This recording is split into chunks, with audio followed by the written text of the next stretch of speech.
Pues antes de ir ya con la operación en sí, la operación Bagration, hacer un breve análisis de la situación de lo que es el ejército alemán.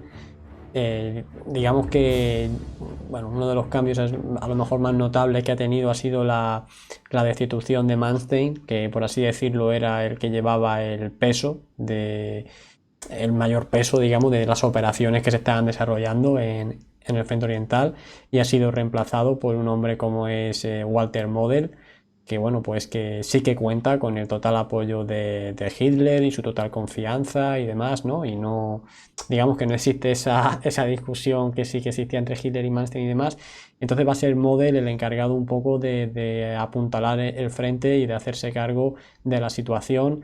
¿Puedes comentar un poco, aunque ya he dado yo alguna pincelada de cómo estaba a nivel, pues, el nivel combativo del ejército alemán en el frente oriental, que recordemos que todavía le quedaba ese grupo de ejércitos del centro, que era la formación de combate más potente del ejército alemán que le quedaba, que vamos, que superaba con creces a lo que los alemanes, por ejemplo, pues tenían en Normandía.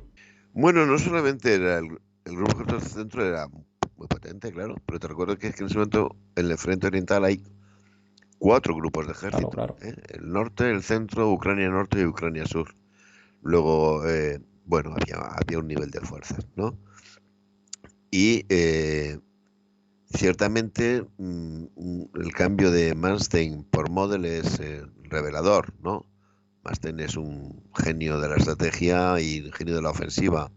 Model, que también es un brillantísimo militar, como profesional es un tío como la copa de un pino, pero vamos, lo que le distingue es la férrea capacidad para defensa. Es un señor que cada vez que hay un hueco, él acude y es capaz de taparlo, ¿no? Un auténtico fuera de serie en este sentido, ¿no? No se puede decir más de él que era el bombero Mm. de Hitler, y lo de que sea el último mariscal nombrado por Hitler, pues también es muy significativo, ¿no? Pero siguen pudiendo contar con muchos cerebros militares, ¿eh? Heinz Guderian, pues ya no lo tienen al frente de grandes operaciones, pero le han encargado una función fundamental, la inspección de las fuerzas acorazadas, y se nota su eficacia. No, uno dice, ¿cómo puede este hombre sacar más tropas panzers de las que ha habido nunca, no? Sí, el ejército alemán, lo que pasa es que tiene un nivel de fuerza importante, pero sobre todo lo que no tiene es ya una capacidad de, lo que te decía al principio, ya no puede ni soñar con mantener una iniciativa estratégica. Es a ver cómo me defiendo. Si hago una defensa elástica, que sería un poco lo más clásico en el pensamiento alemán, o me pego al terreno con esas ciudades fortalezas que tú citabas antes, o con ese espíritu de defensa a ultranza de un mariscal Model, ¿no? Su única mm, ventaja sigue siendo que por mucho que han mejorado los niveles de eficacia del mando soviético, que han mejorado muchísimo, muchísimo, muchísimo, los alemanes siguen manteniendo un excelente nivel táctico. Pero siguen, a mi punto de vista, cometiendo errores estratégicos gordos. Tú has citado antes ese famoso balcón de Bielorrusia, y como la zona más avanzada, más penetraban los soviéticos, es donde se desplegaba el grupo de ejércitos Ucrania Norte. Bueno, todos los alemanes dicen, está clarísimo, ¿qué es lo que yo haría? Lo que ellos harían, los alemanes, es una poderosa ofensiva desde el grupo de ejércitos Ucrania Norte, que hicieron una especie de gigantesco golpe de guadaña, ¡plum!, y llegara hasta las costas del Báltico, más o menos por la frontera germano-polaca, ¿no?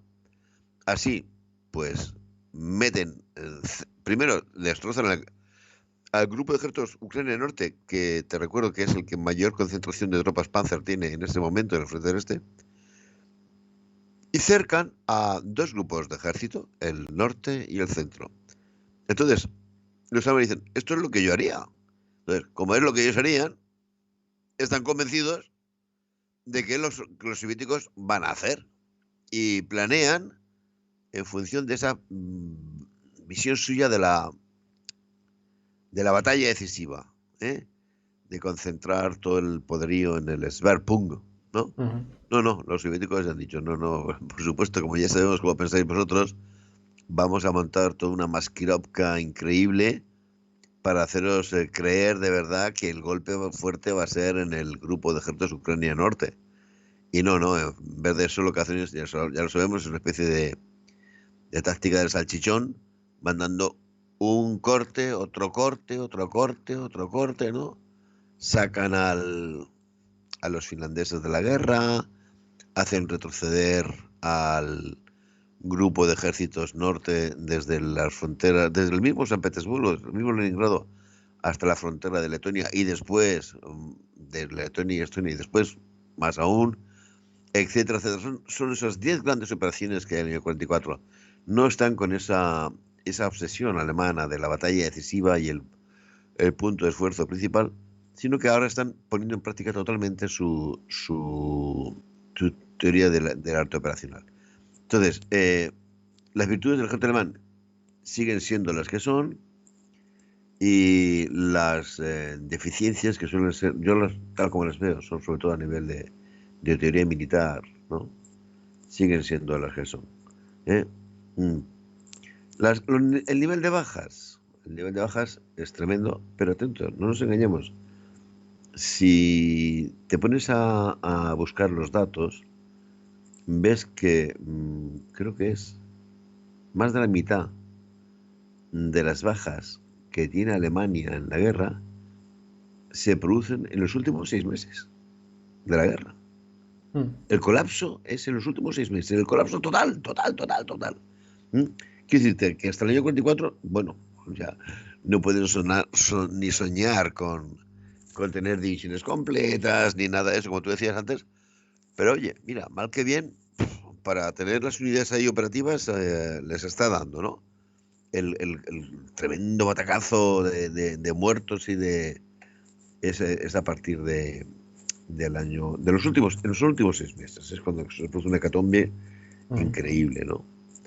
Luego, bueno, militarmente, digamos que ellos creen que aún pueden resistir, y lo que están pensando siempre es en llegar a una solución tipo 1918, es decir, vamos a ver si conseguimos un armisticio o un alto al fuego. Los más optimistas creen incluso que pueden conseguir invertir las alianzas, es decir, que los aliados pasen a ser los patrocinadores de Alemania contra los soviéticos, ¿no?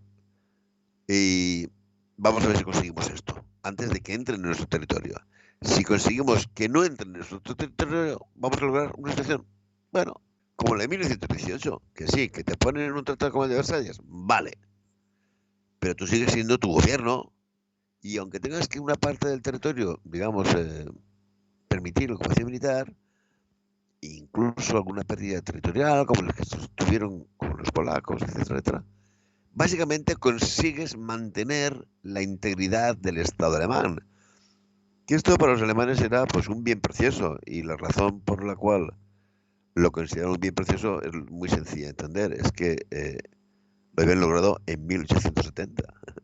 En ese momento en Alemania aún vivía bastante gente que sabía lo que era vivir con 33 estados alemanes distintos, ¿no? Coexistiendo. Y pues bueno, pues vamos a ver si intentamos este objetivo como mínimo, ¿no? Conseguir que lleguemos a un acuerdo como el del año 18.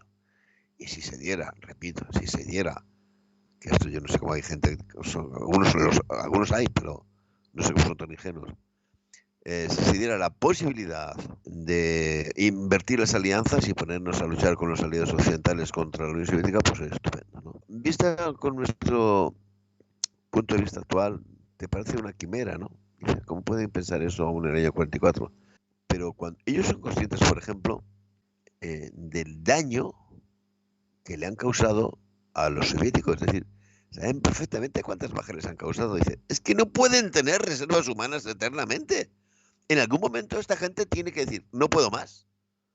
porque los mazazos que le han dado al poderío demográfico militar soviético, o sea que en ese punto de vista ellos creen que, que lo tienen, creen que va a caer un poco noqueado, ¿no?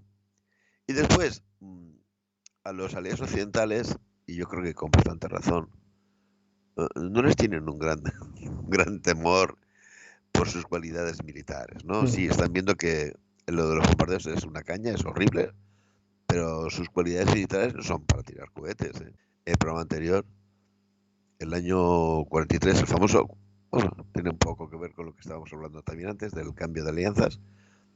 Los norteamericanos, los aliados, que saben cuándo se va a rendir Italia, cuándo va a firmar el armisticio, lo único que consiguen es desembarcar en Salerno. Y a los alemanes, que les pilla la cosa de imprevisto, saben, intuyen que algo va a ocurrir, pero no saben cuándo ni cómo, se dan la suficiente maña como para desarmar a los alemanes entre el Ródano y el Egeo. Perdón, a los italianos.